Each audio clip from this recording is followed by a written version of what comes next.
넌 아직도 나를 어머니라고 생각하긴 하니. 어머님께서 저를 딸처럼 여기셨다면 제가 이렇게 이방인처럼 느끼게 하진 않으셨을 거예요. 안녕하세요. 마음 정거장입니다. 오늘 들려드릴 이야기는 수면제를 먹고 겨우 잠이 든 첫날 밤, 남편이 다정하게 이불을 덮어주고 머리를 쓰다듬어 주었지만 다음 날 아침 그가 밤새 한 일을 알고는 소름이 돋고 눈물을 주체할 수 없었던 한 여인의 이야기입니다. 나이 많은 남자와의 결혼은 정말 잘못된 선택이었을까요? 아니면 그 이면에 더 깊은 무언가가 숨겨져 있었을까요? 인생의 선배님들, 영상 아래에 여러분의 지혜로운 조언을 댓글로 남겨주시길 바랍니다. 그럼 이 깊은 여운을 남기는 이야기 지금 시작하겠습니다. 제가 제 아버지뻘 되는 남자와 결혼해야 할 날이 올 거라고는 상상도 해본 적이 없었습니다. 하지만 그날은 제 생각보다 훨씬 빨리 찾아왔고 저는 미래에 대한 아무런 준비 없이 기계처럼 고개를 끄덕이는 것 외에는 할 수 있는 게 없었습니다. 그날은 보슬비가 내렸고 축축한 흙길에서 올라오는 물안개와 섞인 쌀쌀한 공기가 몸을 파고들었습니다. 저는 집구석에 웅크리고 앉아 뒷마당을 바라봤습니다. 아버지가 거의 1년째 누워 계신 곳, 가끔 깜빡이는 눈으로만 살아계심을 알 수 있는 곳이었죠. 어머니는 밭에서 막 돌아오셔서 흠뻑 젖은 채 호미가 든 가방을 들고 계셨습니다. 쉬지도 못하신 어머니는 소리부터 지르셨습니다. 나이가 몇인데 아직 시집갈 생각도 안 해? 창피한 줄도 몰라? 이 집이 곧 팔리게 생겼는데 넌 아직도 거기 앉아서 하늘이나 쳐다보고 있니? 저는 고개를 숙인 채 아무 대꾸도 못했습니다. 어머니 말씀이 틀리지 않았다는 걸 알았으니까요. 우리 집은 지독하게 가난했습니다. 아버지가 뇌졸중으로 쓰러지신 후 모든 짐은 어머니 어깨 위로 쏟아졌습니다.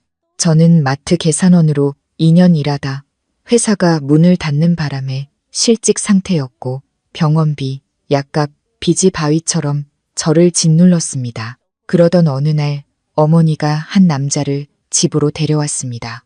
그는 키가 크고 혈색이 좋았으며 60에 가까운 나이였습니다.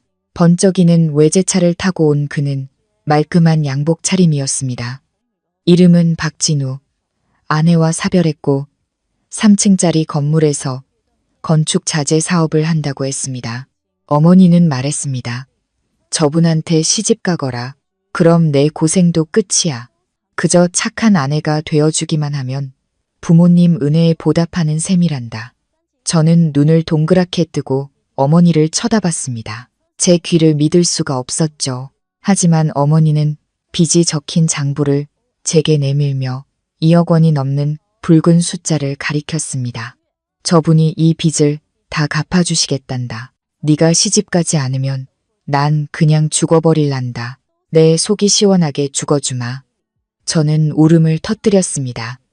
저는 나쁜 딸이 아니었습니다. 허영심에 들뜨거나 부모님 속을 썩인 적도 없었습니다. 그런데 왜 운명은 저를 이런 막다른 골목으로 내모는 걸까요? 그 후 며칠 동안 저는 넉나간 사람처럼 지냈습니다.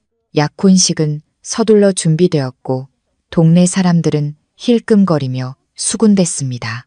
어떤 이는 제가 약삭 빠르다며 부잣집에 시집갈 줄 안다고 했고 어떤 이는 딸 팔아서 돈 벌려는 속셈이겠지라며 혀를 찼습니다. 또 누군가는 제 귓가에 속삭였습니다. 저 영감이랑 결혼하면 몇 년 뒤엔 저 집도 네 차지가 될 텐데 뭐가 걱정이야. 저는 침묵했습니다.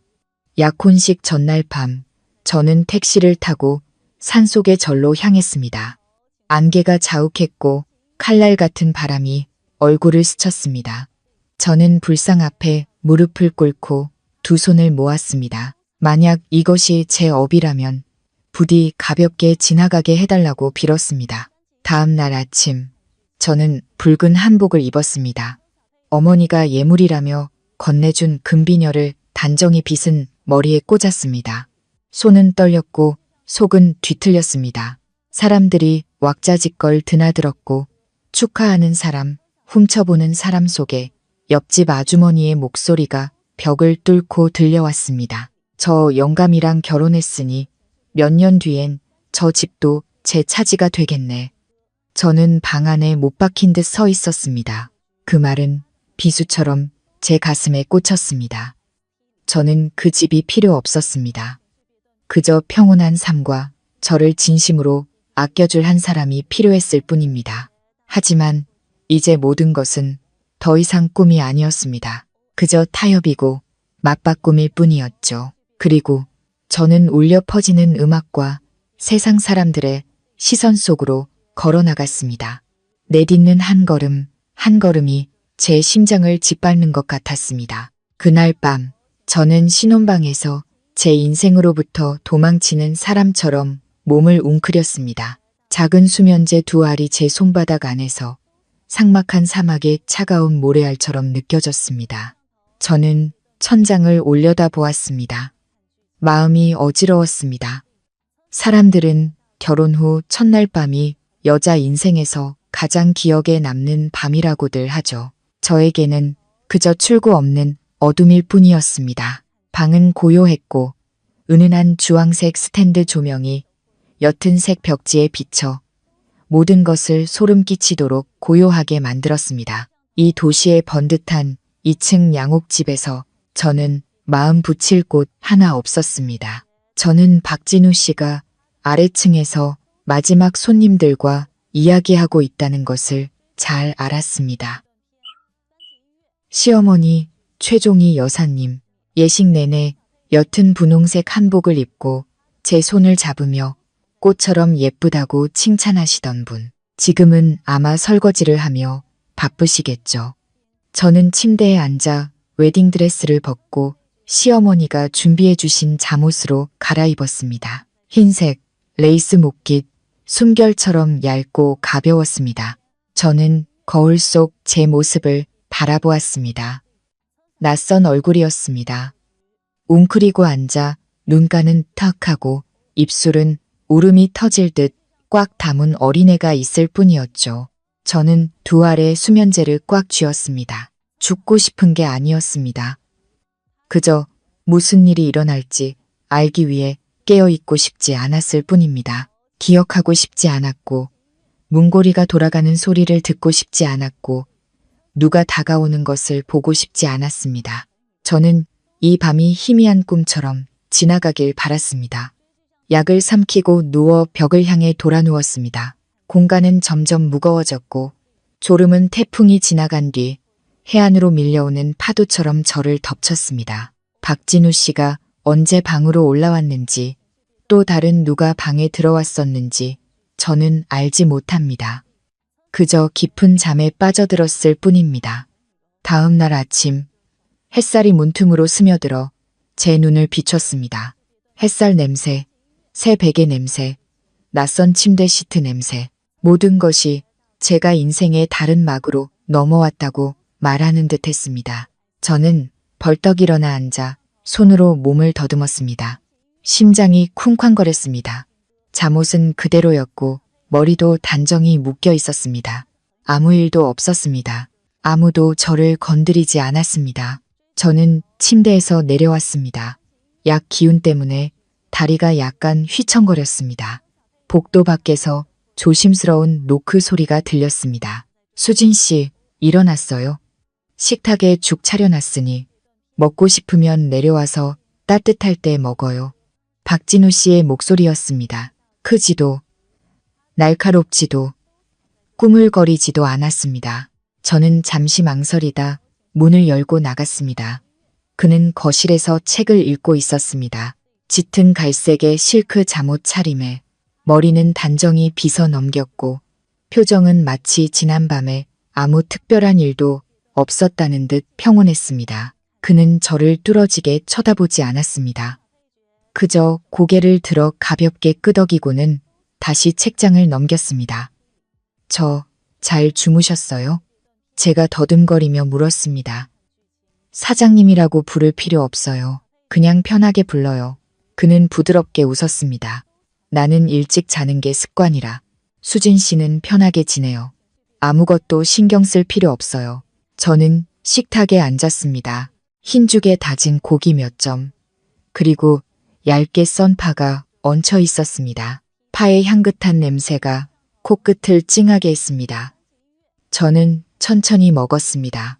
그는 여전히 그 자리에 앉아 재촉하거나 캐묻지 않았습니다. 잠시 후 그가 조용히 말했습니다. 수진 씨, 당신이 원해서 한 결혼이 아니란 거 알아요. 나도 당신에게서 무언가를 바라는 건 아니에요. 이 결혼은 그저 거래였고 대부분은 당신 어머니를 위한 것이었죠. 하지만 이제부터 당신이 나를 가족으로 여겨준다면 나도 그렇게 되도록 노력할게요. 저는 얼어붙었습니다.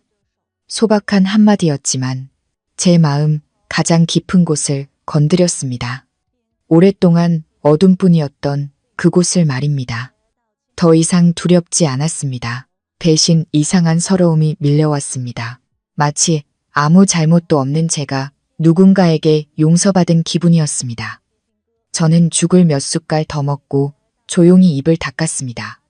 그는 책을 들고 서재로 들어갔습니다. 모든 것이 이상할 정도로 평범했지만 제 마음속 무언가가 금이 가기 시작했습니다. 저는 방으로 올라와 침대 가장자리에 앉아 휴대폰을 열었습니다. 어머니의 메시지가 맨 위에 있었습니다. 내용은 짧았습니다. 착하게 굴어라. 몇 년만 참으면 그 다음은 알아서 해. 저는 휴대폰을 꽉 쥐었습니다.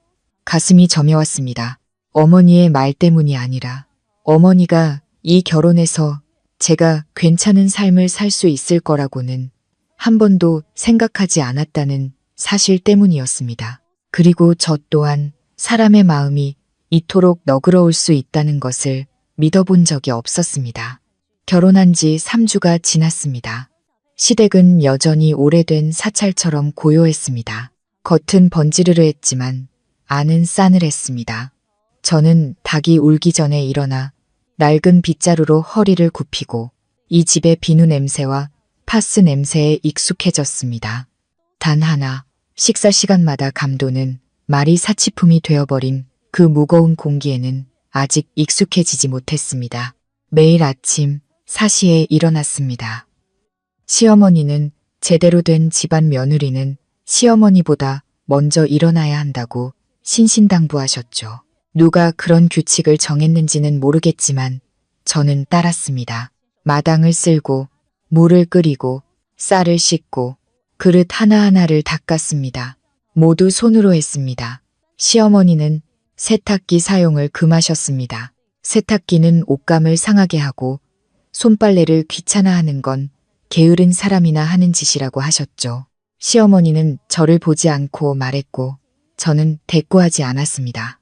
저는 제 부드러운 두 손으로 시어머니의 속옷을 빨며 마치 제 업을 씻어내는 것 같았습니다. 물을 헹굴 때마다 속으로 되뇌었습니다. 몇 년만 지나면 익숙해질 거야. 박진우 씨는 아침 일찍 출근해 늦은 밤에나 돌아왔습니다. 그는 여전히 부드럽고 침착했지만 좀처럼 집안일에 관여하지 않았습니다. 그와 시어머니는 마치 별개의 세계 같았습니다. 한 집에 살지만 서로 진정으로 닿는 법이 없었죠. 시어머니는 결혼식 날부터 완전히 다른 사람이었습니다. 제게 큰 소리로 화를 내거나 때리지는 않았지만 말 한마디 한마디가 목덜미에 박히는 작은 바늘 같았습니다. 이 나이에 남들은 돈 벌러 다니는데 넌 호강하는 거잖아. 제가 밥상을 차릴 때마다 하시는 말씀이었습니다. 요즘 애들은 참 야갔어. 20몇 살에 남의 집에 쏙 들어오고 말이야. 대단하다. 정말. 그녀는 웃으며 제게 국을 떠주었지만 반찬을 집어주는 법은 없었습니다. 저는 밥을 먹으며 마치 종이를 씹는 기분이었습니다. 밥은 부드럽고 국은 달고 장조림은 향긋했지만 목으로 넘기면 꽉 막히는 느낌이었습니다. 식사 중에는 오직 그릇과 수저 부딪히는 소리뿐이었고 가끔 시어머니가 이웃집 이야기를 꺼냈습니다. 저 건너편 김 여사네 며느리는 가난한 집에 시집 갔는데도 싹싹하더라. 매일 새벽 3시에 일어나서 시어머니 손에 물 한 방울 안 묻힌데 저는 그저 씁쓸하게 웃었습니다. 어느 날 제가 처마 밑에 서 있는데 우연히 시어머니가 누군가와 통화하는 것을 들었습니다. 목소리는 작았지만 똑똑히 들렸습니다. 재산 분할 문제는 미리 생각해 둬야 해. 진우 걔가 속이 물러서 그렇지. 내가 정신 바짝 차려야지. 이 집은 내 명의지만 걔 돈도 들어갔거든. 저 애는 들어오자마자 하는 일 없이 밥만 축 내고 있으니 저는 그 자리에 얼어붙었습니다. 마치 한겨울에 누군가 제게 덮어주었던 따뜻한 이불을 확 걷어차는 느낌이었습니다. 그 말들은 저를 향한 것이 아니었지만 제 뺨을 후려치는 것처럼 아팠습니다. 제가 이곳에서 짐이고 그들이 계산해야 할 이방인이었던 겁니다. 저는 방으로 돌아와 침대 가장자리에 오래 앉아 있었습니다. 제 손을 내려다봤습니다. 한때는 분필을 쥐고 컴퓨터 자판을 두드리길 꿈꿨던 손이 이제는 물통을 나르고 쓰레기를 버리고 생선 비늘을 긁고 채소를 다듬는 일만 알고 있었습니다. 아무도 제게 원하는지 묻지 않았고 선택권을 주지도 않았습니다. 어느 날 아침 저는 낡은 자전거를 끌고 골목 어귀로 나갔습니다. 일찍 시장에 가서 제 것을 좀 사려고 했습니다. 제가 좋아하는 간장 한 병, 나물 한 줌 같은 소소한 것들이었죠. 하지만 막 대문을 나서려는데 등 뒤에서 시어머니의 목소리가 들려왔습니다. 어디 가니? 저는 돌아보며 애써 미소를 지었습니다. 네, 어머님, 시장에 잠시 다녀오려고요. 시어머니는 다가와 팔짱을 끼고 섰습니다. 눈빛은 저를 샅샅이 훑었습니다. 뭘 사려고? 내가 도우미 아주머니한테 다 시켜놨어. 넌 갈 필요 없어. 집에 있어. 젊은 애가 함부로 싸돌아다니면 남들이 흉봐. 저는 할 말을 잃었습니다.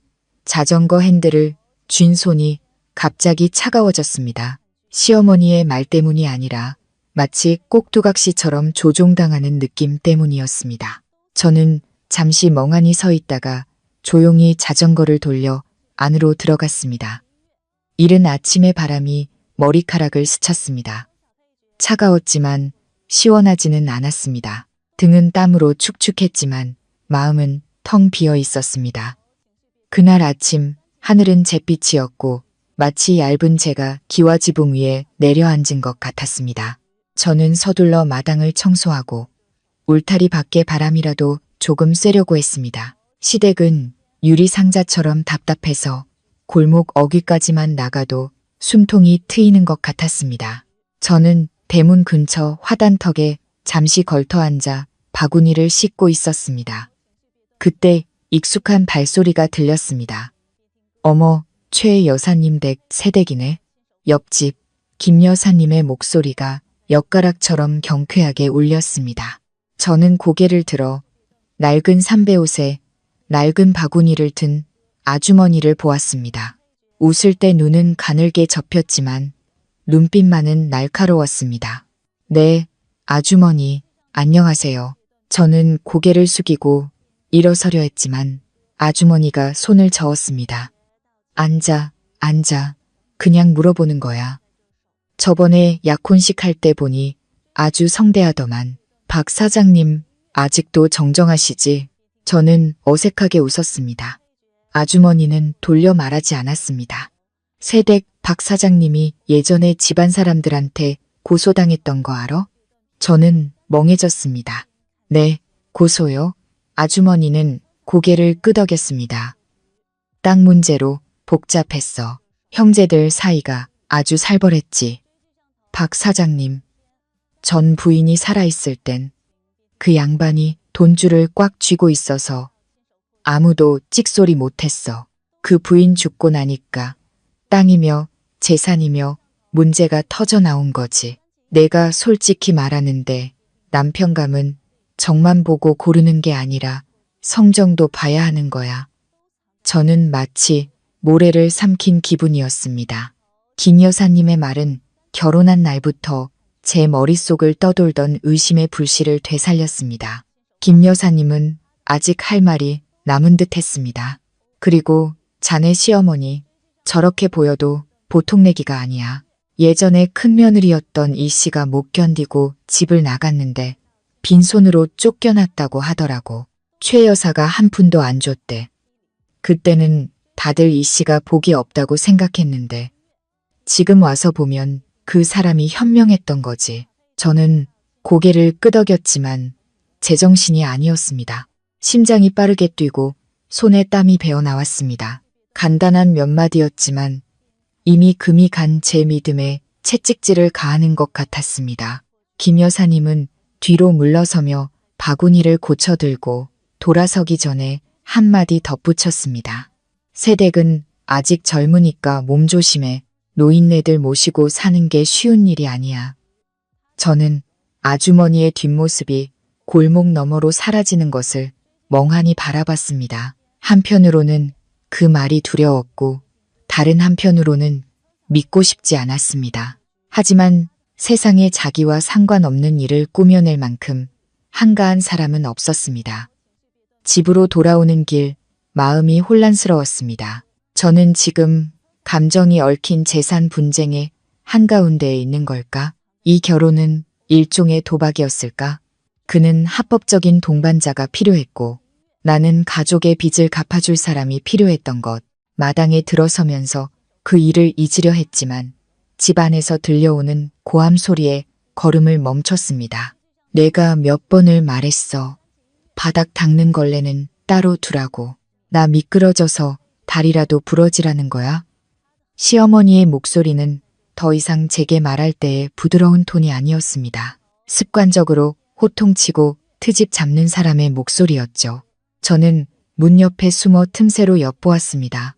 시어머니는 도우미 아주머니의 얼굴에 대고 손가락질하고 있었습니다. 작고 허리가 약간 굽은 중년 여성이었죠. 그녀는 고개를 숙인 채 죄송하다고 중얼거렸지만 시어머니는 얼굴이 벌개져서 한마디 한마디 쏘아붙였습니다. 일도 제대로 못할 거면 시골로 돌아가. 내가 골칫거리 데리고 살려고 돈 주는 줄 알아? 저는 깜짝 놀랐습니다. 고함 소리 때문이 아니라 시어머니의 저런 표정을 한 번도 본 적이 없었기 때문입니다. 사납고 권위적이며 잔인한 표정. 도우미 아주머니는 허둥지둥 마당으로 나와 떨리는 손으로 물통을 들었습니다. 제 옆을 지나갈 때 그녀는 저를 흘끗 쳐다보더니 이내 고개를 푹 숙이고 조용히 지나갔습니다. 그날 저녁 저는 밥을 푸면서도 손이 떨렸습니다. 머릿속에는 계속 김 여사님의 말이 맴돌았습니다. 밤에 침대 위 이불을 개고 있는데 노크 소리가 들렸습니다. 똑똑똑 문을 열자 시어머니가 허리에 손을 짚고 서 있었습니다. 내일부터 늦잠 잘 생각 마. 알았어. 6시면 늦은 거야. 이 집이 백수 건달 키우는 곳인 줄 알아? 시어머니는 제 대답을 기다리지 않고 돌아섰습니다. 저는 방문 앞에 멍하니 서 있었습니다. 문틈으로 들어오는 밤바람 냄새가 유난히 차갑게 느껴졌습니다. 날씨 때문이 아니라 진짜 폭풍이 서서히 다가오고 있다는 것을 깨닫기 시작했기 때문입니다. 기왓장에 떨어지는 빗방울 하나하나가 제가 견뎌온 나날을 조용히 새는 것 같았습니다. 매일 아침 눈을 뜰 때 저는 시계를 볼 필요가 없었습니다. 문틈으로 새어 들어오는 바람 소리와 처마에서 뚝뚝 떨어지는 물소리만 들어도 또 비가 온다는 것을 알았습니다. 며칠째 장대비가 쏟아졌고 원래도 음침했던 집은 더욱 무겁게 가라앉았습니다. 벽은 물에 젖어 얼룩덜룩했고 곰팡이 냄새가 옷가지마다 스며들었습니다. 빨래를 해도 마르지 않았습니다. 옷들은 제 마음처럼 눅눅했습니다. 새댁은 부지런해야지. 비 오는 날일수록 더 꼼꼼히 닦아야 하는 거야. 바닥이 미끄러워서 넘어지기라도 하면 내 책임이야. 시어머니가 매일 아침 하는 말이었습니다.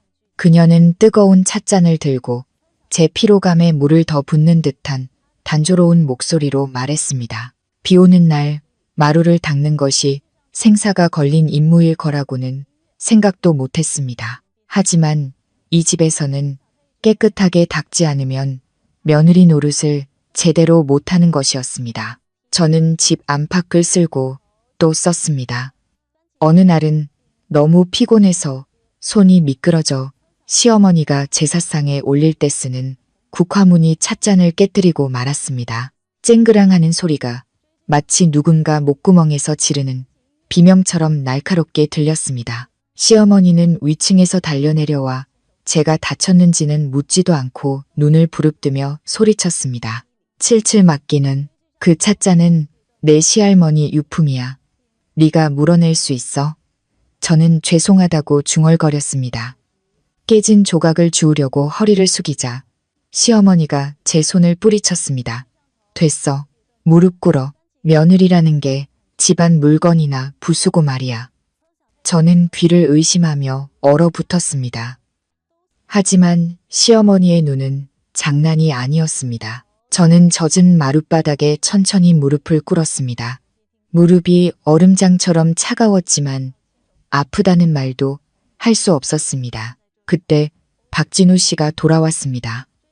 여전히 짙은 색 셔츠에 처음 만났을 때처럼 침착한 모습이었습니다. 제가 무릎 꿇고 있는 것을 보고 그는 미간을 찌푸리며 무슨 일이냐고 물었습니다. 시어머니는 금세 목소리를 바꿨습니다. 애가 찻잔을 깨뜨려서 버릇 좀 고치려고 혼내는 중이에요. 하도 덤벙대서 그는 아무 말 없이 조용히 방으로 올라갔습니다. 저는 고개를 들어 그를 쳐다봤지만 그의 눈빛은 여전히 문없는 벽과 같았습니다. 그날 밤 저는 이불을 뒤집어 쓰고 베개에 얼굴을 묻었습니다. 처음으로 소리 없이 눈물을 흘렸습니다. 크게 울 용기가 없었습니다. 시어머니가 듣고 또 약해 빠졌다며 여자답지 못하다고 흉볼까봐 두려웠습니다. 저는 그렇게 누워 처마박 빗소리를 하나하나 세었습니다. 마치 그것들이 제 심장 박동인 것처럼 미약하고 외로웠습니다. 그로부터 며칠 후 저는 시장 어귀에서 돼지고기 몇 근을 샀습니다. 집에 와보니 지갑이 뒤죽박죽이었고 신분증 뒤에 숨겨뒀던 비상금 몇만 원도 사라져 있었습니다. 제 짐작이 맞았습니다. 저녁에 시어머니가 비꼬는 투로 물었습니다. 친정에 돈 보냈니? 내 엄마 굶을까봐 걱정됐어. 저는 마른 침을 삼키며 부인했습니다. 아니에요. 시어머니는 차갑게 웃었습니다. 내 앞에서 시치미 떼지 마. 이 집 며느리는 이 집 돈으로 사는 거니 분수를 알아야지. 어디서 몰래 빼돌릴 생각은 꿈도 꾸지 마. 저는 돌아섰습니다. 마음이 실타래처럼 엉켰습니다. 비상금 몇만 원도 마음 편히 가질 수 없었습니다. 저는 두려워지기 시작했습니다. 시댁이라는 곳에서 내딛는 걸음 하나하나가 무서워졌습니다. 다음 날 아침 여전히 비가 내렸고 기와 지붕 사이로 바람이 윙윙거렸습니다. 제가 막 이불을 개고 있는데 시어머니가 불렀습니다. 내 방으로 잠깐 오너라. 제가 방에 들어서자 책상 위에는 A사 용지 한 장이 놓여 있었습니다. 강철처럼 딱딱한 필체였습니다. 박진우 명의의 어떤 재산에도 관여하거나 손대지 않을 것을 서약하며 이는 현재와 미래 모두에 적용된다. 저는 얼어붙었습니다. 읽어보고 서명해. 시어머니는 눈도 깜빡하지 않고 말했습니다. 저는 당황했습니다. 왜 이런 걸 써야 해요? 만약을 위해서지. 시어머니는 간결하게 말하며 차를 따랐습니다. 목소리는 평온했습니다. 요즘 젊은 며느리들 똑똑하잖아. 하지만 이 집은 아무나 와서 아무거나 가져갈 수 있는 곳이 아니야. 저는 펜을 쥔 손이 떨렸고 눈이 시큰거렸습니다. 제 자신이 이렇게 작게 느껴진 적은 없었습니다. 그저 동전 한 뼘까지 계산된 결혼 생활 속에 길 잃은 그림자일 뿐이었습니다.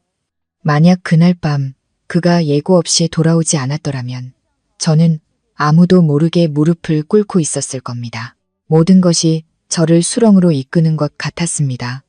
소리쳐도 제 목소리만 메아리치는 그런 곳으로 말입니다. 저는 그 방을 똑똑히 기억합니다. 공기 중에 은은하게 퍼지는 레몬그라스 향, 시어머니 등 뒤에서 규칙적으로 똑딱거리는 괴종시계 소리, 책상 위에는 글씨로 가득 찬 흰 종이와 시어머니가 제 손에 쥐어준 볼펜이 있었습니다. 읽어보고 서명해. 시어머니는 다시 한번 강조했습니다. 저는 떨리는 손을 감추려 고개를 숙였습니다. 널 괴롭히려는 게 아니야. 시어머니는 설탕물처럼 달콤하지만 칼날처럼 날카로운 목소리로 말했습니다. 그저 나중에 복잡해지지 않게 확실히 해두려는 것뿐이야. 제가 대답하기도 전에 밖에서 대문이 끼익하고 열리는 소리가 들렸고 젖은 타일 위를 걷는 누군가의 발소리가 들렸습니다. 그리고 방문이 살짝 열렸습니다. 박진우 씨가 서 있었습니다. 비에 젖은 셔츠가 몸에 달라붙어 있었고 얼굴에는 표정이 없었습니다. 단지 제가 책상 옆에 고개를 숙이고 앉아 있고 시어머니가 그 맞은편에 꼿꼿이 앉아 있는 것을 보았을 때 그의 눈빛이 가라앉았습니다. 분위기는 무겁게 내려앉았습니다. 어머니, 지금 뭐 하시는 거예요? 그가 조용하지만 또렷하게 물었습니다. 최 여사님은 살짝 놀랐지만 이내 평정을 되찾았습니다. 나중에 재산 문제로 싸우지 않게 미리 정리해 두려는 거다. 그는 더 이상 아무 말도 하지 않았습니다. 그저 조용히 다가와 그 종이를 집어들고 반으로 찢어 책상 위에 가만히 내려놓았습니다. 수진 씨, 방에 올라가서 쉬어요. 저는 일어서려 했지만 발이 바닥에 붙어버린 것 같았습니다. 그는 저에게 가보라는 듯 가볍게 고깃짓했습니다. 저는 그의 곁을 지나갔습니다. 너무 꽉 쥐어서 아직도 마비된 듯한 손의 감각이 남아 있었습니다. 그날 밤 여전히 비가 내렸고 바람이 창문을 세차게 두드렸습니다. 저는 침대에 누워 이불을 목까지 끌어당겼습니다. 감히 울지 못했습니다. 아래층에서 말소리가 들려왔습니다. 크지는 않았지만 저는 박진우 씨가 그렇게 큰 소리로 말하는 것을 처음 들었습니다. 어머니 대체 무슨 생각으로 이러세요? 그 사람을 그렇게 몰아붙이는 건 너무하잖아요. 난 다 걔를 위해서 그런 거야. 요즘 세상에 이용해 먹으려는 사람이 얼마나 많은데. 그 사람은 단 한 번도 돈 얘기를 꺼낸 적이 없어요. 어머니는 그 사람이 어떻게 지내는지 한 번이라도 물어보신 적 있으세요? 침묵. 처음으로 누군가 제 편을 들어주는 것을 보았습니다. 단 몇 마디였지만 제가 여전히 사람이라는 것, 어른들 사이의 거래 품목이 아니라는 것을 느끼게 해주기에 충분했습니다. 다음 날 아침, 박진우 씨가 제 방문을 노크했습니다. 아침 먹으러 가요. 내가 볼 일이 있는데 가는 길에 기분 전환도 할 겸 같이 갑시다. 저는 혼란스러운 마음으로 그를 따라 차에 탔습니다. 조수석에 앉아 마음이 이렇게 가벼웠던 적은 없었습니다. 시원한 아침바람이 차창에 맺힌 물방울들을 씻어냈습니다. 우리는 작은 식당에서 아침을 먹었습니다.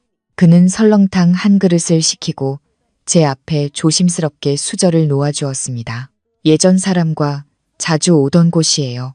그가 차분한 목소리로 말했습니다. 제가 묻지 않았는데도 그는 말을 이었습니다. 아내는 3년 전에 간암으로 세상을 떠났어요. 발견했을 땐 이미 너무 늦었죠. 모든 게 순식간이었어요. 너무 빨라서 제대로 된 마지막 인사도 못했어요. 저는 국밥 그릇을 내려다보았습니다. 뽀얀 국물이 마치 지금 그의 마음속에서 일렁이는 눈에 보이지 않는 작은 파도 같았습니다. 그 후로 혼자 지냈어요. 어머니는 젊은 여자와 결혼해야 다루기 쉽다고 하셨죠. 저는 당신이 기댈 곳이 필요하고 나는 대화할 상대가 필요하다면 같이 사는 것도 나쁘지 않겠다고 생각했어요. 그는 씁쓸하게 웃었습니다. 내가 틀렸어요. 어머니가 여전히 모든 것을 자기 뜻대로 하려 하실 거라는 계산을 못했으니까. 저는 어떻게 대답해야 할지 몰랐습니다. 그저 그가 갑자기 더 작아 보인다고 느꼈을 뿐입니다. 다시 남편이 되는 법을 배우는 사람처럼 작아 보였습니다. 돌아오는 길에 그는 집으로 가지 않고 낯선 길로 접어들었습니다. 차는 법무사 사무실이라는 작은 간판이 붙은 2층 건물 앞에 멈췄습니다. 저는 눈을 동그랗게 뜨고 그를 쳐다봤습니다. 들어가요. 그가 말했습니다. 15분이면 돼요. 저는 망설였지만 그를 따라 안으로 들어갔습니다. 법무사가 그에게 서류를 건넸고 그는 서명한 뒤 제게 펜을 주었습니다. 당신도 여기에 서명해요. 내 재산 일부를 공동 명의로 전환하는 거예요. 많은 건 아니지만 당신이 그 집에서 당당하게 설 권리가 있다는 걸 느끼게 해주기엔 충분할 거예요. 저는 제 눈을 믿을 수 없었습니다. 손가락이 종이에 닿자 아직 마르지 않은 잉크가 느껴졌습니다. 나는 당신이 손님이나 하녀이길 원치 않아요. 당신이 이 집에 머문다면 권리가 있어야 해요.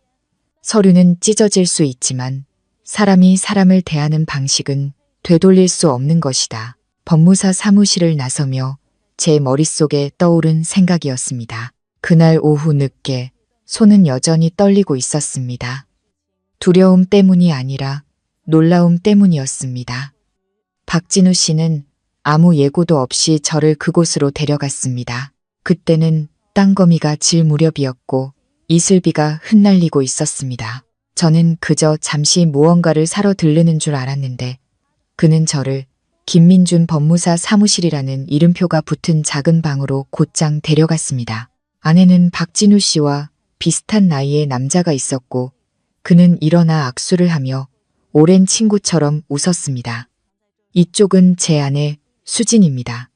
박진우 씨가 가볍게 고깃짓했습니다. 저는 어리둥절해서 아무것도 이해하지 못했습니다. 법무사인 김민준 씨가 서류를 들어 올리고 차분한 목소리로 첫 줄을 읽기 시작했을 때야 비로소 깨달았습니다. 현재 거주 중인 주택을 포함한 개인 재산증여 계약서. 저는 그 자리에 얼어붙었습니다. 저는 거기에 앉아 옷자락을 쥔 채 심장이 꽉 조이는 것 같았습니다. 행복해서가 아니라 제 아버지뻘 되는 저 남자가 저를 한 명의 인간으로 대해줄 수 있다는 사실을 믿을 수 없었기 때문입니다. 진정한 의미의 인간으로 교환되는 물건도 아니고 가족의 빚을 갚는 담보물도 아니며 통제해야 할 어린 아내도 아니었습니다. 박진우 씨는 저를 보지 않았습니다. 그는 그저 작은 속삭임처럼 말했습니다. 이게 당신을 배참하는 건 아니에요. 만약 언젠가 행복하지 않다고 느끼면 그냥 떠나도 돼요. 적어도 빈손은 아닐 테니까. 저는 입술을 깨물었습니다. 목이 메어 소리가 나오지 않았습니다. 저는 인내에 익숙하다고 생각했습니다. 어머니가 저를 2억 원의 병원비와 맞바꾸는 물건처럼 보는 시선에도 제가 단지 집 때문에 그와 결혼했다고 수군대는 말들에도 익숙하다고 생각했습니다. 하지만 제가 받아들이기로 준비했던 모든 것들 속에서 저는 친절함에 대해서는 준비한 적이 없었습니다. 저희는 해가 막 졌을 때 집에 도착했습니다. 2층짜리 집은 여느 때처럼 고요했지만 제가 주머니 속 얇은 서류 뭉치를 품에 안고 들어섰을 때 분위기는 싸늘하게 식어 있었습니다. 시어머니는 저를 보지 않았습니다. 그녀는 거실에 앉아 있었고 TV는 켜져 있었지만 눈빛은 텅 빈 채 무언가를 기다리는 듯했습니다. 박진우 씨가 들어서는 것을 보자마자 그녀는 벌떡 일어나 칼날처럼 날카로운 목소리로 쏘아붙였습니다. 애 데리고 어디 갔다 오는 길이에요? 박진우 씨는 대답하지 않고 짧게 말했습니다. 어머니 먼저 저녁 드세요. 저는 좀 쉬어야겠습니다. 그리고 그는 저를 시어머니와 그녀의 꿰뚫는 듯한 시선 앞에 남겨두고 곧장 위층으로 올라갔습니다. 저는 조용히 방으로 걸어갔습니다. 문을 닫기도 전에 시어머니가 문을 거세게 두드리고는 허락도 없이 문을 밀치고 들어왔습니다. 네가 무슨 짓을 했길래 걔가 너한테 홀딱 넘어간 거야. 그녀는 거의 소리를 질렀고 두 눈은 붉게 충혈되어 있었습니다. 진우가 왜 집을 내 명의로 해준 거냐고. 저는 가만히 서 있었습니다. 며느리 노릇을 하면서 처음으로 저는 두렵지 않았습니다. 꾸지람을 들을 때 움츠러들던 감정도 눈물을 속으로 삼키던 것도 더 이상 없었습니다. 저는 그저 춥다고 느꼈습니다. 텅 빈 추위였습니다. 시어머니는 제 얼굴에 떠오른 평온함을 보고 더욱 화가 난 듯했습니다. 이러면 내가 이긴 것 같아? 꿈깨. 이 집은 내 남편과 내 아들의 피땀이야. 네가 뭔데 명의의 이름을 올려? 저는 조용히 대답했습니다. 제가 달라고 한 게 아니라 그분이 자발적으로 주신 거예요. 시어머니는 손을 들어 저를 때리려다 멈칫했습니다. 아마 제가 피하지 않았기 때문일 겁니다. 결국 그녀는 댕 돌아서며 으르렁거렸습니다. 너랑은 아직 안 끝났어. 그녀는 문을 세게 닫고 나가 저를 그곳에 남겨두었습니다. 제 손에는 박진우 씨가 준 서류 사본이 꽉 쥐어 있었습니다. 얇은 종이 한 장이었지만 이 결혼에서 제가 처음으로 가진 방패처럼 무겁게 느껴졌습니다. 그날 밤 저는 밥도 먹지 않았고 울지도 않았습니다. 그저 창가에 앉아 유리창에 번지는 빗방울을 바라보았습니다. 마음이 이상할 정도로 텅 비어 있었습니다. 시계가 자정을 알릴 무렵 저는 시어머니 방문이 조심스럽게 열리는 소리를 들었습니다. 그리고 그녀가 통화하는 소리가 들려왔습니다. 목소리는 작았지만 똑똑히 들렸습니다. 걔가 다 쥐게 놔둘 순 없지. 방법이 있을 거야. 난 가만히 안 있어. 걔가 무슨 짓을 하든 이 집은 걔 차지가 될 수 없어. 저는 눈을 감고 긴 한숨을 쉬었습니다. 오늘 밤 저는 진짜 전쟁이 이제 막 시작되었음을 깨달았습니다. 이른 아침 부엌의 공기는 어제 내린 비에 축축하고 차가운 냄새로 가득했습니다. 하늘이 아직 희미할 때 아래층으로 내려왔습니다. 어젯밤 뒤척이며 잠을 설친 탓에 온몸이 뻐근했고 등은 식은땀으로 축축했습니다. 솥에 죽은 이미 끓고 있었습니다. 저는 서둘러 불을 조절하고 팔을 썰기 위해 돌아섰습니다. 칼을 도마에 막 올렸을 때 치익하는 소리와 함께 죽이 끓어 넘쳤습니다. 제가 달려가 황급히 솥뚜껑을 들자 등 뒤에서 날카로운 목소리가 공기를 갈랐습니다. 너 지금 뭐 하는 거야? 죽 하나 제대로 못 끓여. 쓸모없는 것. 시어머니가 부엌 문을 막고 서 있었습니다.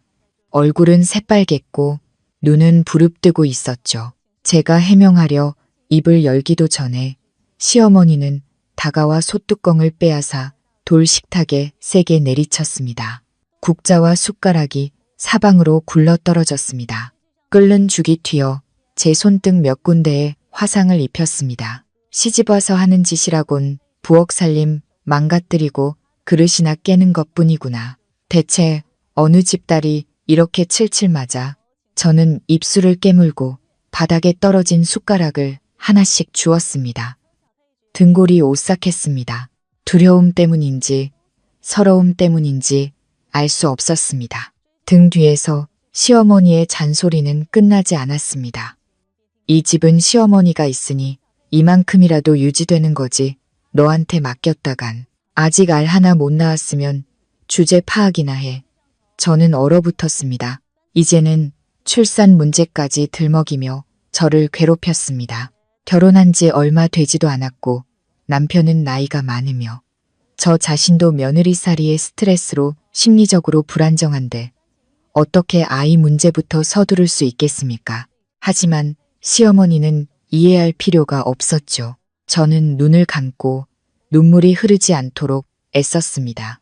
공간에 퍼지는 누룽지 냄새와 처마 끝에서 윙윙거리는 바람 소리가 뒤섞여 목구멍을 꽉 막는 것 같았습니다. 잠시 후 시어머니가 통화하는 소리가 들렸습니다.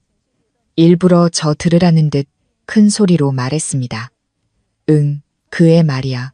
시집 온 지가 언젠데 아직 임신 소식이 없어. 어디 병이라도 있는 건 아닌지. 이 집은 대가 끊기면 끝장이야. 말 한마디 한마디가 제 뺨을 때리는 것 같았습니다. 마음이 텅 비는 것을 느꼈습니다. 분노가 아니라 떨쳐낼 수 없는 깊은 피로감이었습니다. 저는 행주를 들어 부엌 바닥에 넘친 죽을 닦고 집구석을 향해 돌아섰습니다. 그때 도우미 아주머니인 순자 씨가 제 손에 조용히 차 한 잔을 쥐어주었습니다. 그녀는 아무 말도 하지 않고 그저 젖은 눈으로 저를 바라보았습니다. 저는 그 침묵에 감사했습니다. 모든 사람이 말로 공감을 표현할 필요는 없습니다. 때로는 가장 추울 때 건네는 따뜻한 차 한 잔만으로도 한 여자는 자신이 완전히 혼자가 아니라는 것을 느끼기에 충분합니다. 저는 찻잔을 두 손으로 감쌌습니다. 손가락이 미세하게 떨렸습니다. 시집 온 후 처음으로 저는 휴대폰을 들고 남편에게 짧은 메시지를 보냈습니다. 언젠가 당신이 돌아오지 않더라도 저는 살아갈 수 있을 거예요. 단지 더 이상 버티고 싶지 않을 뿐이에요. 얼마 후 그에게서 전화가 왔습니다. 목소리는 다급했습니다. 수진 씨, 무슨 일 있어요? 지금 어디예요? 저는 목구멍으로 중얼거렸습니다. 집이에요. 여전히 죽을 끓이고 여전히 욕을 먹고 있어요. 그는 깊은 숨을 내쉬더니 짧지만 저를 멍하게 만드는 한마디를 했습니다. 내일 짐 챙겨요. 내가 어디든 데려가 줄 테니. 저는 대답하지 않았습니다. 하지만 몇 달 만에 처음으로 제 마음의 칠흑 같은 어둠 속으로 한 줄기 빛이 스며들었습니다. 그 여행이 어디로 향하는지 얼마나 길어질지는 몰랐습니다. 단지 적어도 한 번은 이 집을 제 발로 걸어 나갈 수 있다는 것만 알았습니다. 도망치는 것이 아니라 누군가 손을 잡아 이끌어주는 것이었습니다. 날이 채 밝기도 전에 남편이 계단 아래에서 기다리고 있었습니다. 손에는 작은 가방이 들려 있었습니다. 그는 별말 없이 옷 몇 벌만 챙기라고 했습니다. 우리가 대문을 나설 때 시어머니는 아직 일어나지 않으셨으니 아마 어머니가 모르게 하려던 것 같았습니다. 차는 조용히 동네를 빠져나와 이른 아침에 고요한 집들을 지나쳤습니다. 한여름에도 늘 차가웠던 집을 등 뒤에 남겨두고 우리는 해가 막 떠오를 무렵 속초에 도착했습니다. 이 계절의 바다는 붐비지 않았고 해변의 긴 의자들은 덩그러니 놓여 있었습니다. 몇몇 상인들이 멍하니 앉아 손님을 기다렸습니다. 짠! 내 섞인 바람과 물 한 개, 규칙적인 파도 소리가 제 마음을 조금 진정시켜 주는 것 같았습니다. 그는 작은 호텔에 방을 잡았습니다. 호화롭진 않았지만 두 사람이 쉬기엔 충분했습니다. 창문은 바다를 향해 있었고 흰 커튼이 펄럭이는 모습은 제 옛 꿈을 떠올리게 했습니다. 소박한 꿈, 그저 저를 소중히 여겨주는 사람 곁에서 평온하게 지내는 것. 짐을 푼 뒤 그는 저를 데리고 길가의 식당에서 해산물을 먹었습니다. 우리는 간단한 음식 몇 가지를 시켰습니다. 오징어구이, 조개찜, 그리고 마늘종 볶음. 주인이 음식을 가져다 주자 그는 농담을 했습니다. 음식이 맛있어야 사람 마음도 즐거워지는 법이죠. 저는 웃음을 터뜨렸습니다. 그가 그렇게 무거운 생각 없이 말하는 것을 처음 보았습니다. 식사 내내 그는 제가 직접 메뉴를 고르게 했습니다. 집에 있을 때처럼 강요하지 않았습니다. 시어머니의 잔소리도 제가 몸에 좋은 음식을 고를 줄 모른다며 쏘아보는 눈초리도 없었습니다. 오직 두 사람과 한 번도 나누지 못했던 작은 이야기들 뿐이었습니다. 그날 밤 우리는 발코니에 앉았습니다. 달은 둥글지도 밝지도 않았지만 서로의 그림자가 타일 바닥에 비치는 것을 볼 수 있을 정도였습니다. 그는 냉장고에서 캔 음료 2개를 꺼내 뚜껑을 따서 제게 하나를 건넸습니다. 술 대신 마셔요. 우리 이제 취할 만큼 젊지도 않잖아요. 제가 물었습니다. 저처럼 나이 차이 많이 나는 사람이랑 결혼할 때 무슨 생각하셨어요? 그는 잠시 바다를 바라보다 대답했습니다. 처음에는 곁에 누군가 있었으면 하는 마음이었어요. 하지만 이제는 그 사람이 행복하지 않으면 곁에 있는 것도 의미가 없다는 걸 깨달았어요. 저는 그에게 모든 것을 털어놓았습니다. 어머니와 빚 이야기, 그리고 신혼 첫날 밤 아무것도 느끼고 싶지 않아 수면제를 먹었던 일까지. 그는 충격받은 기색도 비난하는 기색도 없이 그저 조용히 고개를 끄덕였습니다. 나이는 내가 선택할 수 없었지만 내 아내를 대하는 방식은 선택할 수 있었어야 했는데 우리는 껴안지도 사랑의 말을 속삭이지도 않았습니다. 하지만 그 답답하지 않은 침묵이 저를 편안하게 했습니다. 마치 오랫동안 어둠 속에서 헛디디다가 이제야 길끝에 빛이 보이는 오솔길을 찾은 기분이었습니다. 다음 날 아침 그는 저를 일찍 깨웠습니다. 우리는 해변을 한 바퀴 더 산책하고 차에 올라 돌아왔습니다. 아무도 이 여행이 무엇이었는지 말하지 않았습니다. 늦은 신혼여행이었는지 지친 길 위에서의 잠시 휴식이었는지. 하지만 저는 그 차에서 내리는 순간부터 더 이상 이전처럼 침묵하고 인내하는 아내가 아닐 거라는 것을 알았습니다. 대문 앞에 도착하자마자 시어머니가 계단에 앉아 기다리고 있는 것이 보였습니다. 어제 입었던 옷을 그대로 입고 얼굴은 돌 조각처럼 굳어 있었습니다. 손에는 부채를 들고 있었지만 부채질 한 번 하지 않고 마치 부러뜨릴 듯 꽉 쥐고 있었습니다. 그녀의 시선은 곧장 저를 향했습니다. 인사도 안부도 없었습니다. 저는 그녀를 바라보았습니다. 고개를 숙이지도 예전처럼 환심을 사려는 미소를 짓지도 않았습니다. 저는 조용한 대결이 시작되고 있음을 알았습니다. 짧은 바다 여행에서 돌아온 후 저는 마치 숨 막히는 물속에서 겨우 고개를 내밀어 숨을 쉰 사람 같았습니다. 하지만 그 안도감은 오래가지 못했고 그 후의 나날은 여느 때처럼 암울했습니다. 2층 집은 크지 않았지만 그 안의 공기는 언제나 너무 팽팽하게 당겨진 현악기 같았습니다. 한숨 한 번에도 사람을 불편하게 만들 정도였죠. 저는 평정심을 유지하려 애썼습니다. 평소처럼 일찍 일어나 아침 식사를 준비하고 집을 쓸고 닦아 아무도 트집 잡을 빌미를 주지 않았습니다. 하지만 시어머니는 여전했습니다. 아니, 어쩌면 더 심해졌는지도 모릅니다. 그날 점심 식사는 단 3명이었습니다. 저와 박진우 씨, 그리고 시어머니. 그런데 밥상을 차릴 때부터 시어머니는 비난을 퍼붓기 시작했습니다. 며느리라는 게 밤늦게 돌아다니고 남편 체면도 생각할 줄 모르고 이 집이 아무 때나 드나드는 하숙집인 줄 알아. 저는 시어머니를 바라보았습니다. 태어나서 처음으로 고개를 숙이지도 시선을 피하지도 않았습니다. 저는 천천히 말했습니다. 저는 누구 앞에서 고개 숙여야 할 만큼 잘못한 일이 없습니다. 그 말은 잔잔한 수면에 던져진 돌멩이 같았습니다. 공기는 얼어붙었습니다. 시어머니는 눈을 동그랗게 뜨더니 갑자기 밥상을 땅으로 밀쳐버렸습니다. 그릇들이 와장창 깨지는 소리가 났습니다. 국물이 제 옷자락에 튀었고 간장이 타일 바닥에 번졌습니다. 박진우 씨는 말없이 일어섰습니다. 그는 누구의 편도 들지 않았고 누구도 탓하지 않았습니다.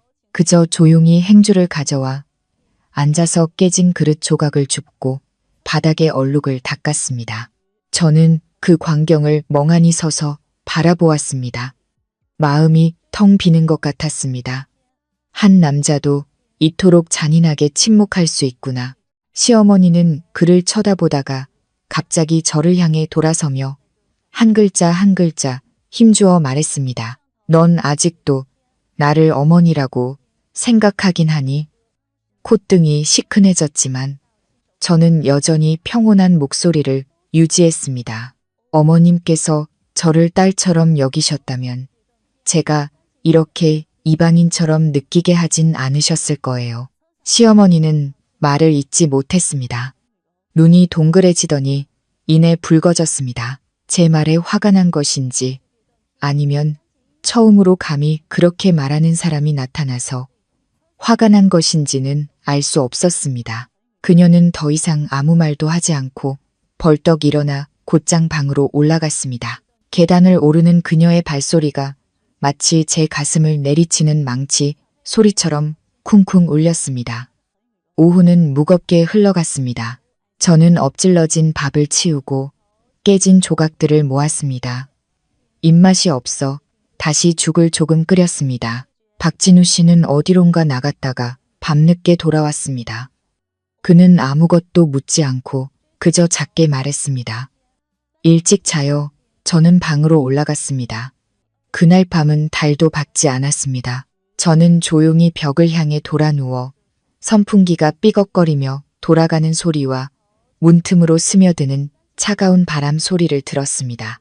등골이 서늘했습니다. 그때 문에서 철컥하는 소리가 들렸습니다. 저는 벌떡 일어나 나갔습니다. 문이 열리지 않았습니다. 잠겨 있었습니다. 저는 문을 세게 흔들었습니다. 잠겨 있었습니다. 문을 가볍게 두드리며 불렀습니다. 어머님, 누가 문을 잠갔나요? 대답은 없었습니다. 계단 아래로 발소리가 멀어질 뿐이었습니다. 저는 시어머니가 한 짓이라는 걸 알았습니다. 누가 말해주지 않아도 확인할 필요도 없었습니다. 그것이 제 낮의 말에 대한 그녀의 대답이었습니다. 저는 문 옆에 주저앉아 베개를 껴안고 창밖의 어둠을 바라보았습니다. 누군가 제게 아직도 그녀를 어머니로 생각하냐고 묻는다면 저는 되물을 것입니다. 어느 어머니가 자기 자식을 마치 하녀를 가두듯 방에 가두느냐고. 잠긴다고 해서 모든 방이 편히 쉴 수 있는 곳은 아니었다. 방문 뒤에서 철컥 소리가 울려 퍼지며 내 마음속에 남은 희미한 희망의 끈마저 끊어버렸던 그 밤. 나는 그 사실을 뼈저리게 깨달았다. 나는 침대에서 벌떡 일어나 문으로 달려가 손잡이를 돌려보았다. 왼쪽으로도 오른쪽으로도 꿈쩍도 하지 않았다. 밖에서 잠겨 있었다. 나는 작게 불렀다. 어머님, 밖에 누구 계세요? 돌아오는 것은 침묵뿐이었다. 나는 문을 가볍게 두드리다 점점 세게 두드렸다. 창문 틈으로 들어오는 바람이 소름 끼치도록 차가웠다. 책상 위 휴대폰을 집어 남편에게 전화하려 했지만 화면은 까맣게 꺼져 있었다. 오후부터 배터리가 없었는데 충전하는 것을 잊었다. 바닥에 주저앉아 방안을 둘러보았다. 침실이라 불리는 곳이었지만 지금은 감옥처럼 느껴졌다.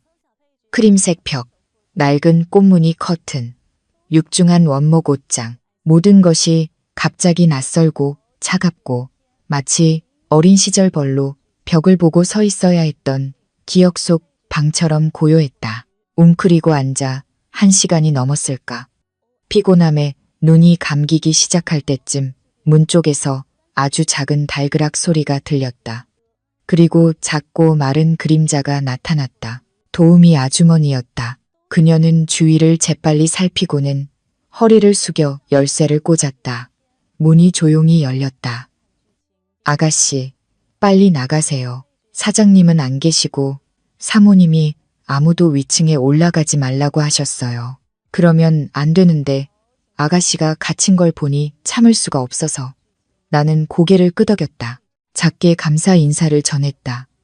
더 말할 겨를도 없이 나는 그녀를 따라 조심스럽게 아래층으로 내려갔다. 집은 쥐 죽은 듯 고요했고 거실에서 새어나오는 노란 불빛만이 비치고 있었다. 재빨리 지나가려는데 심장이 웃는 듯한 광경을 목격했다.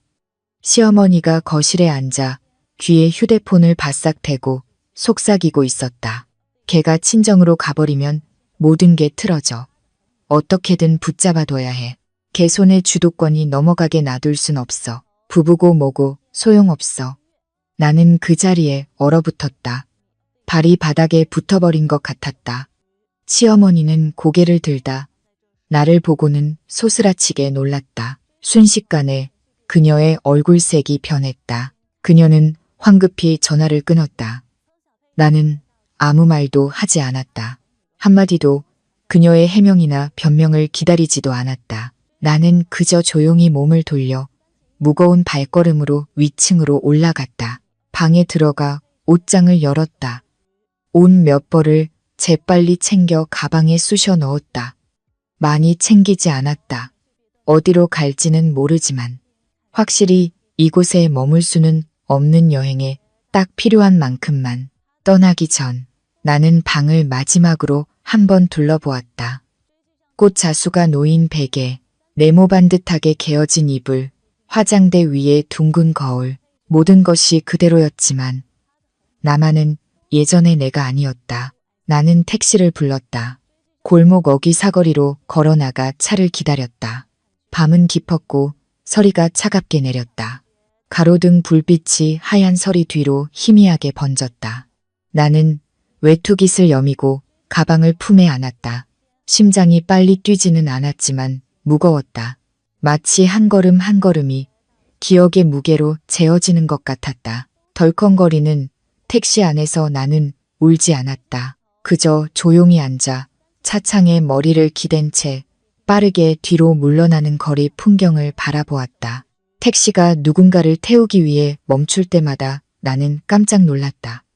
시어머니가 전화할까봐 두려워서인지 아니면 마음속에 아직 미련이 남아서인지 알 수 없었다. 새벽 3시쯤 나는 친정집에 도착했다. 낡은 단층 집은 여전했다. 벽은 페인트가 벗겨지고 기와에는 이끼가 끼어 있었으며 곰팡이 냄새가 코를 찔렀다. 문을 두드렸다. 잠시 후 어머니가 문을 열었다. 나를 보고 어머니는 묻지도 놀라지도 않으셨다. 그저 내 가방을 조용히 바라보다가 안으로 들어가며 한마디 던지셨다. 그럴 줄 알았다. 쉽게 얻은 건 쉽게 잃는 법이지. 나는 대답하지 않았다. 그 말이 가장 아픈 말은 아니었지만 마치 하룻밤 묵은 찬밥처럼 마음을 시리게 하는 말이었다.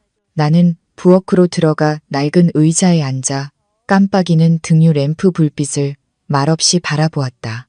나는 도망치기 위해 떠난 것이 아니라 걸어 나오기 위해 떠난 것이었다. 나는 내 옛방에서 밤새 뒤척였다. 천장 선풍기는 여전히 삐걱거렸고 한쪽 귀퉁이가 찢어진 커튼은 바람이 불 때마다 펄럭였다. 베개 냄새, 축축한 벽 냄새, 오래된 먼지 냄새가 너무 많은 기억을 불러일으켰다. 하지만 이상하게도 따뜻하지도 아프지도 않았다. 그저 텅 빈 공허함만 느껴졌다. 울지도 잠들지도 못했다. 밤의 냉기가 살칼에 스며들듯 피로가 온몸으로 퍼져나갔다. 심장이 빨리 뛰지는 않았지만 가슴이 무거웠다.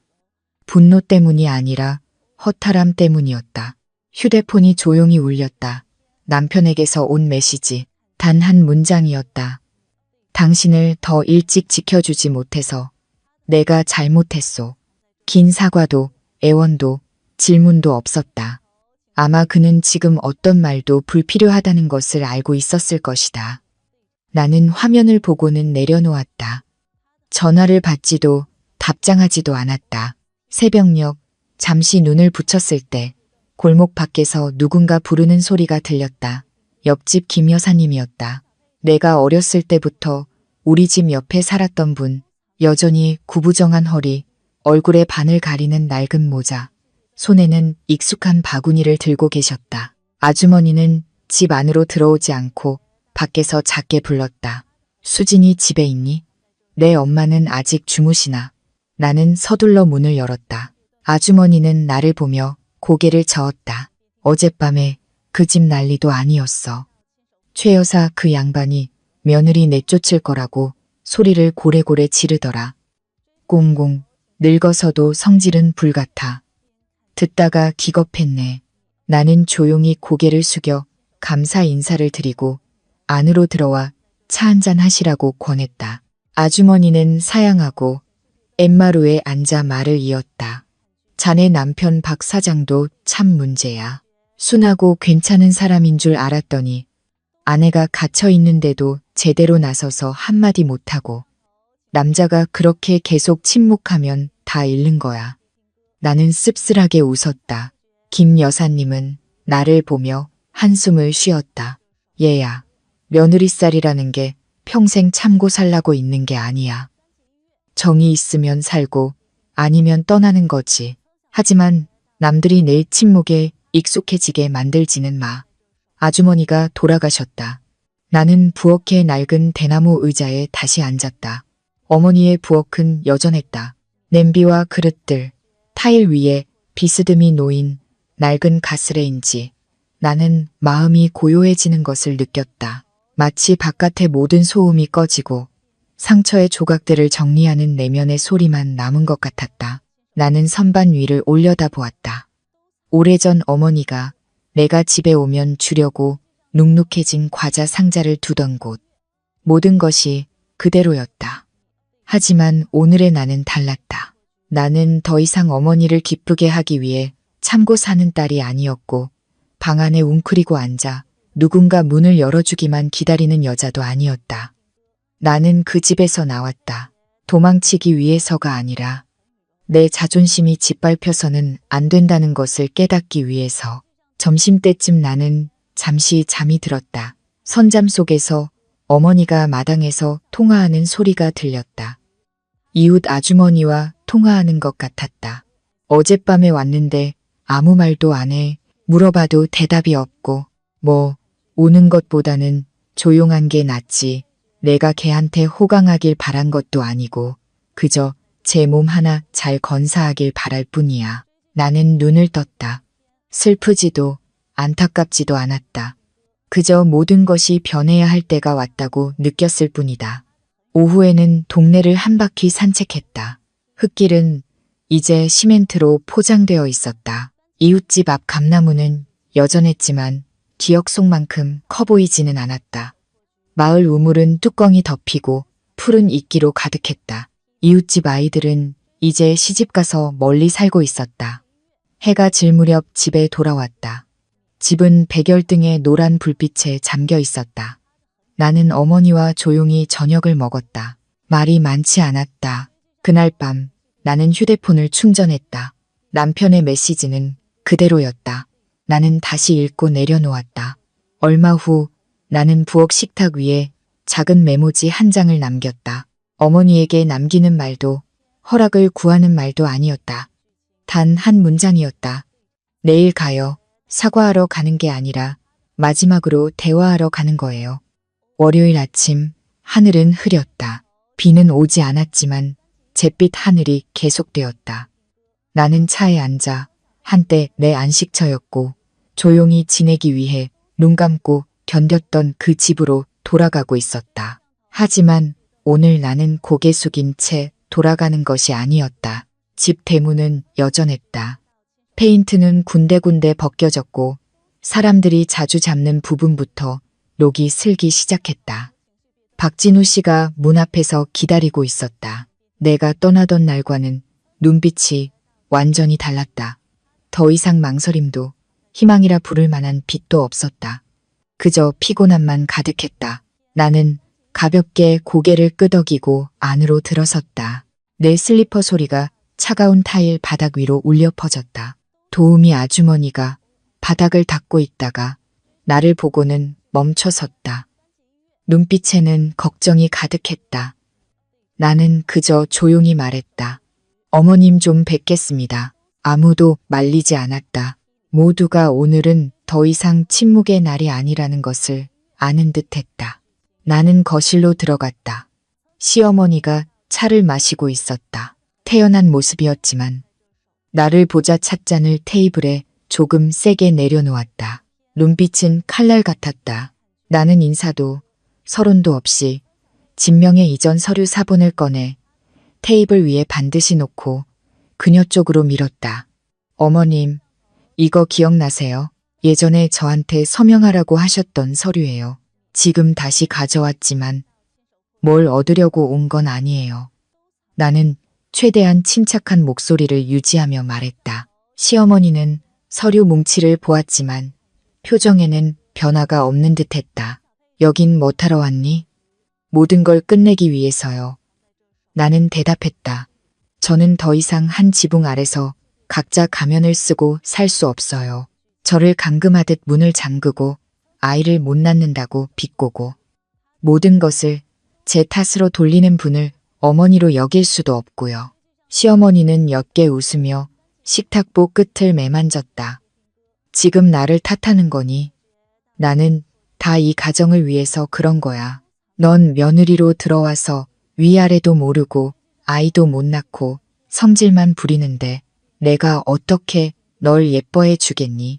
나는 숨을 내쉬고 맞은편에 앉았다. 만약 어머님께서 생각하시는 좋은 일이 다른 사람에게 상처를 주는 것이라면 어머님은 단 한 번도 누군가를 진심으로 아껴본 적이 없는 거예요. 그때 박진우 씨가 들어왔다. 그는 끼어들지 않고 그저 내 옆에 의자를 끌어다 앉았다. 나는 그를 향해 조용히 말했다. 당신은 제가 어떤 결혼 생활을 하고 싶은지 물어본 적 있나요? 아니면 당신도 제가 이 집에서 조용히 사는 것만으로 충분하다고 생각했나요? 그는 시선을 내리깔고 두 손을 깍지 낀 채 대답하지 않았다. 나는 다시 시어머니를 향해 단호하게 말했다. 저는 별거 하겠습니다. 소송도 시끄러운 일도 만들지 않겠어요. 하지만 어머님께서 제 삶에 계속 간섭하신다면 그때는 법의 도움을 받을 겁니다. 무언가를 빼앗기 위해서가 아니라 제 평온한 삶을 지킬 권리를 위해서요. 시어머니는 손으로 테이블을 내리쳤다. 어디서 겁을 주려고? 내가 이 나이 먹도록 너 같은 애송이 무서워할 줄 알아?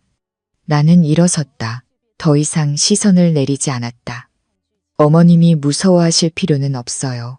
그저 제가 더 이상 처음 이곳에 왔을 때처럼 침묵하고 순종하는 며느리가 아니라는 것만 아시면 돼요. 도우미 아주머니는 기둥 옆에 숨어 얼굴이 하얗게 질려 있었다. 박진우 씨가 일어나 내 쪽으로 다가왔지만 나는 한 걸음 물러서며 작게 말했다. 제가 알아서 갈게요. 나는 밖으로 걸어 나갔다. 발걸음은 그 어느 때보다 단단했다. 등 뒤에서 의자가 넘어지는 소리, 누군가 거친 숨을 내쉬는 소리가 들렸지만 이내 조용해졌다. 나는 돌아보지 않았다. 실망하거나 분노한 얼굴을 다시 한번 볼 필요는 없었다. 대문에 도착해서 나는 휴대폰을 꺼내 택시를 불렀다. 기다리는 동안 낡은 계단에 앉았다. 손에는 서류 가방이 꽉 쥐어 있었다. 심장은 여전히 두근거렸지만 더 이상 떨리지는 않았다. 택시가 도착했을 때 나는 일어나서 집을 한번 돌아보았다. 시어머니는 나오지 않았고 박진우 씨는 철문 뒤에 서 있었다. 눈빛이 흐릿했다. 나는 그저 고개를 끄덕여 인사하고 차에 올라 문을 닫았다. 배웅하는 사람도 붙잡는 사람도 없었다. 나는 하나의 굴레에서 벗어났다는 것을 알았다. 당장 자유로워진 것은 아니었지만 적어도 다른 사람이 아닌 나 자신으로 살아가는 삶을 시작할 수 있었다. 오늘부터 나는 나다. 누구의 며느리도 착한 아내도 아닌 자신의 가치에 맞게 살 권리가 있다는 것을 아는 한 여자다. 나는 작고 허름한 자취방 창가에 무릎을 모으고 앉아 있었다. 아침 햇살이 뿌연 유리창을 통해 들어와 낡은 시멘트 바닥에 희미한 줄무늬를 만들었다. 그 집을 떠난 지 한 달이 지났다.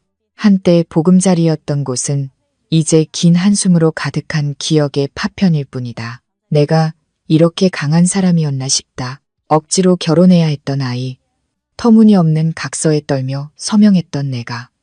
이제는 부유하지는 않지만 스스로의 힘으로 살아가고 있다. 나는 자취방 근처 건축 자재 가게에서 파트타임 격리로 일하기 시작했다.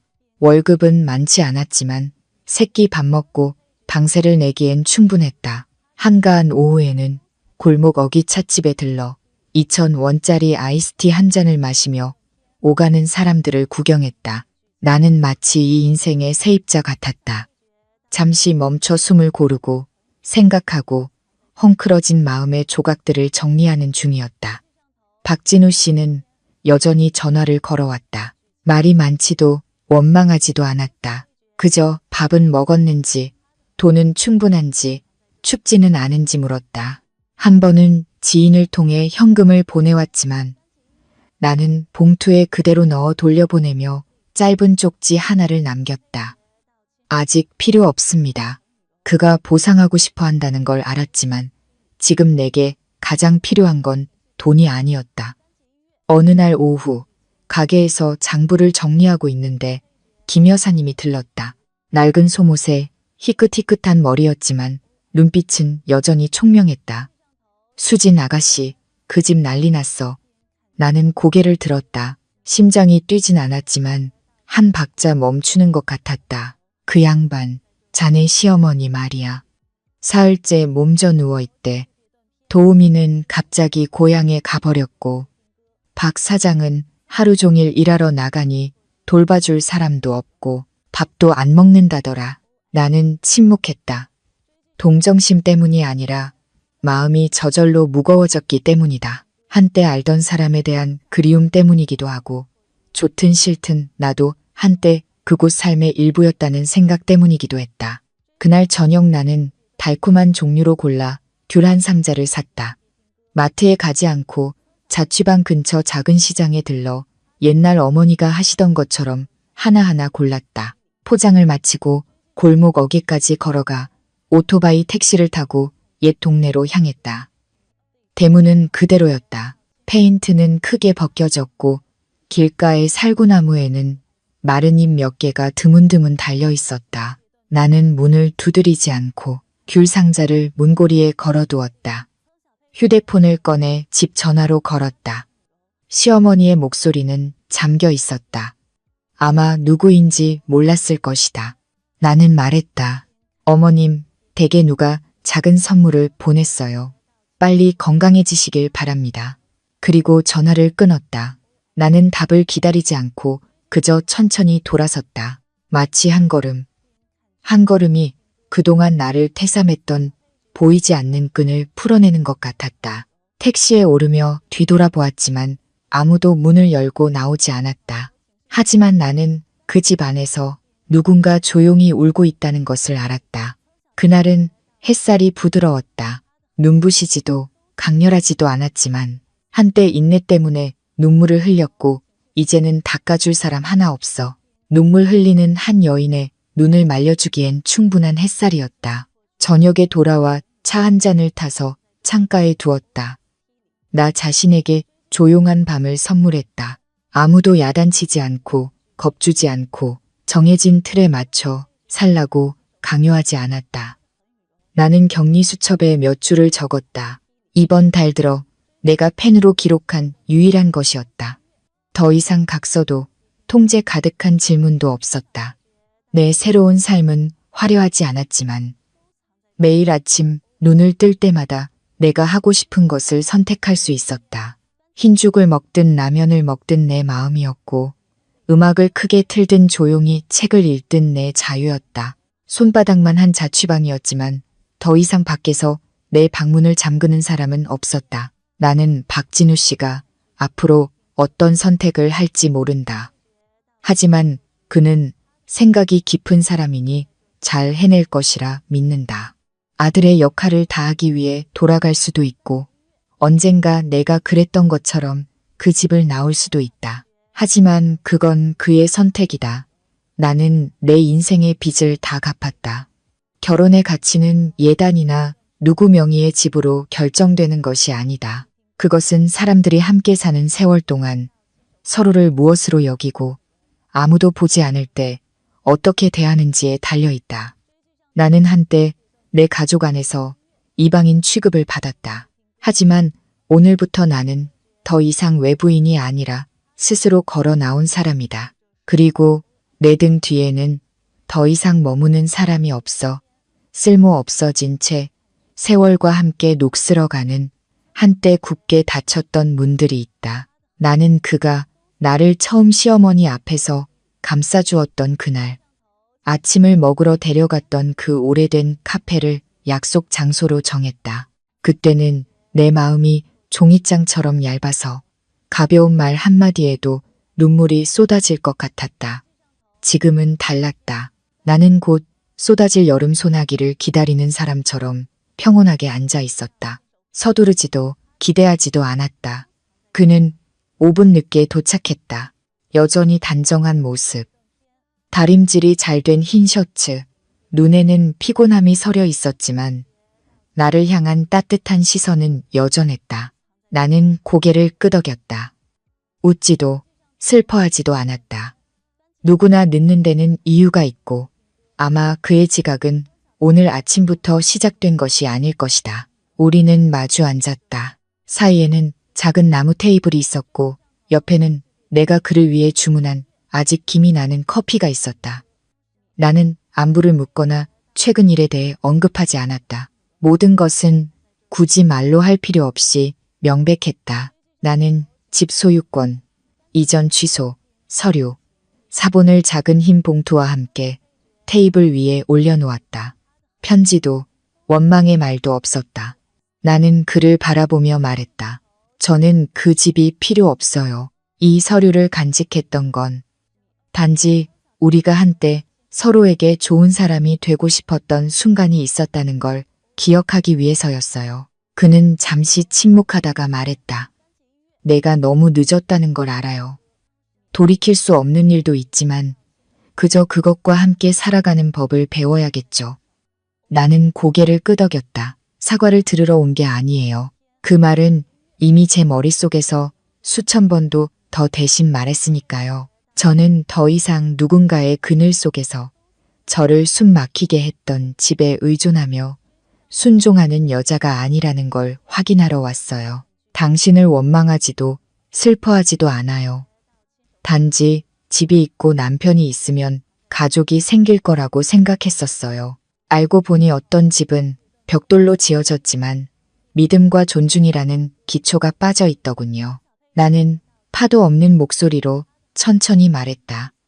그는 서류를 들어 오랫동안 바라보다 내려놓았다. 붙잡지도 애원하지도 않았다.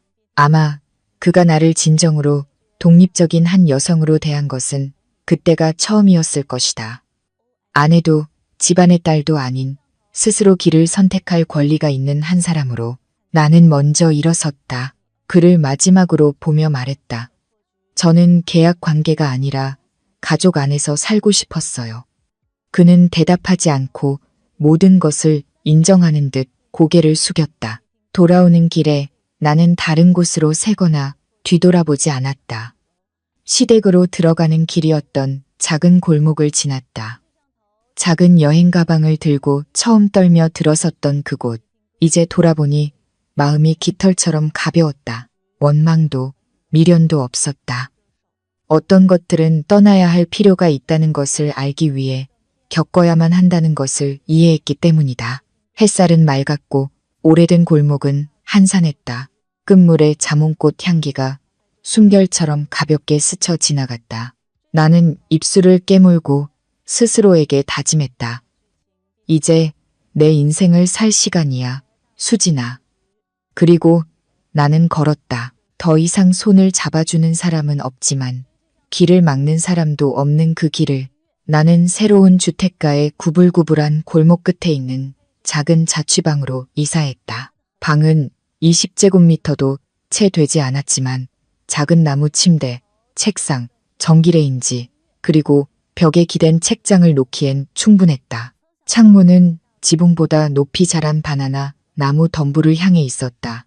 가끔 아침이면 작은 새들이 지저귀며 창가에 앉아 대도시 속 외로움을 조금이나마 덜어주었다. 나는 사무기기를 유통하는 작은 회사에서 정식으로 일을 시작했다. 예전과 같은 격리 업무였지만 이번에는 누구에게 숨길 필요도 통제받을 필요도 물건 사러 나갈 때마다 시어머니에게 보고할 필요도 없었다. 나는 내 시간을 스스로 결정하고 내가 가진 돈을 스스로 계산했으며 특히 나 자신을 대하는 법을 스스로 알게 되었다. 몇 년 전에는 하지 못했던 일이었다. 매일 출근하고 퇴근하면 간단한 저녁을 해먹고 책을 읽거나 라디오를 들었다. 친구는 많지 않았지만 부족함을 느끼지도 않았다. 나보다 몇 살 많은 한솔이라는 여자 동료가 점심을 같이 먹거나 가끔 마트에 같이 가자고 했다. 한 번은 그녀가 물었다. 언니는 왜 재혼 안 해요? 아직 젊은데. 나는 그저 웃으며 말했다. 다른 누구의 인생이 아니라 내 인생을 살고 싶어서요. 한솔 씨는 고개를 끄덕이고 더 묻지 않았다. 나는 그녀의 그런 점이 좋았다. 과한 호기심도 동정도 없는 것. 옛 이웃이었던 김 여사님은 가끔 들러 당신이 키운 달걀 한 줄이나 채소 한 봉지를 주고 가셨다. 나이는 드셨지만 여전히 입담은 좋으셨다. 최 여사네 집, 지금은 썰렁해. 박 사장은 하루 종일 일하러 나가고 도우미는 그만뒀지. 그 양반 혼자 앉아서 하루 종일 대문만 쳐다본대. 듣자 하니 한 번은 시장에서 미끄러져 넘어졌는데 아무도 몰랐다가 오후에나 이웃이 발견해서 집으로 데려다 줬다더라. 나는 들으면서 기쁘지도 슬프지도 않았다. 그저 심장이 고요한 연못처럼 잠잠했다. 그들에 대한 소식은 이제 귓가를 스치는 바람 같았다. 들리긴 하지만 더 이상 내 마음을 흔들 힘은 없었다. 어느 날 은행에서 박진우 씨의 지인을 우연히 만났다. 그는 내게 작은 편지 봉투를 건네며 말했다. 박 사장님이 전해달라고 부탁하셨습니다. 억지로 받으실 필요는 없고 그저 마음만 전하는 거라고.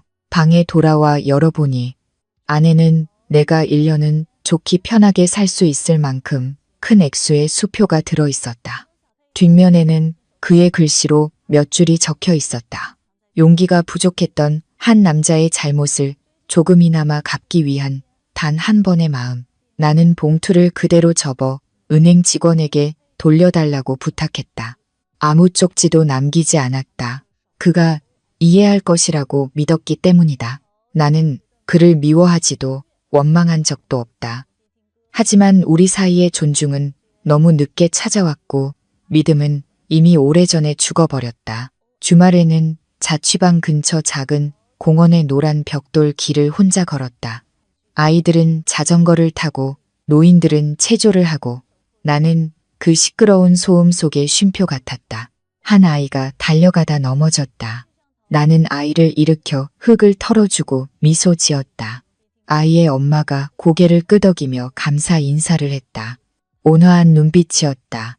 그 순간 나는 내가 더 이상 세상에 대해 비뚤어지지 않았다는 것을 깨달았다. 세상이 내게 적지 않은 상처를 주었음에도 불구하고 또 다른 어느 날 오후 동료가 다시 물었다. 만약 과거로 돌아갈 수 있다면 다른 선택을 할 거예요. 나는 잠시 말을 멈췄다가 천천히 대답했다. 아니요, 겪어보지 않았다면 내가 다시 일어설 수 있다는 걸 몰랐을 테니까요. 그리고 내가 지나온 길을 다른 누구도 짓밟을 권리는 없어요. 그 말은 마침표 같았다. 끝을 의미하는 마침표가 아니라 나를 과거에 묶어두던 고뇌와 보이지 않는 끈들을 끊어내는 마침표. 나는 다른 사람들처럼 하루하루를 살아갔다. 나이 차이, 나는 결혼으로 주목받지도, 빚 때문에 시집 갔다고 수군거림을 당하지도, 누군가를 피할 필요도 없었다. 나는 내 인생을 소박하게, 허리를 꼿꼿이 펴고 고개 숙이지 않고 살았다. 듣자 하니 최 여사님은 여전히 위층 방에 홀로 누워 지내고 찾아오는 사람은 점점 줄고 가족들은 안부 전화만 겨우 한다고 했다. 집은 여전히 넓지만 사람 소리는 드물었다. 어떤 이는 그녀가 박진우 씨의 아버지 제사상 앞에서 향을 피우고 온다고 했고 어떤 이는 그녀가 밤에 내 이름을 중얼거린다고 했다. 나는 그게 사실인지 꾸며낸 이야기인지 몰랐고 알 필요도 없었다. 나는 누군가에게 복수하기 위해 사는 게 아니라 같은 실수를 반복하지 않기 위해 살 뿐이니까. 누군가 내게 물었다. 결국 다 잊었나요? 나는 그저 웃었다. 모든 것을 기억해야만 앞으로 나아갈 수 있는 것은 아니니까. 어떤 상처는 다시 들추지 않지만 다시는 누구도 건드리게 놔두지 않는 법이다. 오늘 이야기는 우리에게 진정한 가족의 의미는 혈연이나 혼인신고서에 있는 것이 아니라 서로에 대한 존중과 신뢰 위에 세워진다는 것을 보여줍니다. 부당한 대우를 묵묵히 참는 것이 미덕이 아니라 자신의 존엄성을 위해 목소리를 내고 일어서는 것이 진정한 용기라는 교훈을 남기기도 합니다. 돈이나 결혼 여부로 한 사람의 가치를 판단할 수 없으며 가장 중요한 것은 어떤 상황에서도 자기 자신으로 살아갈 권리를 지키는 것입니다. 여러분이라면 주인공 수진 씨의 입장에서 어떤 선택을 하셨을 것 같나요? 혹은 침묵으로 일관했던 남편 진우 씨의 행동에 대해서는 어떻게 생각하시나요? 여러분의 생각을 댓글로 자유롭게 공유해 주세요. 오늘 이야기가 마음에 드셨다면 좋아요와 구독 버튼을 눌러주시고 다음 이야기를 가장 먼저 만나보세요. 마음 정거장은 언제나 여러분의 이야기를 기다립니다. 감사합니다.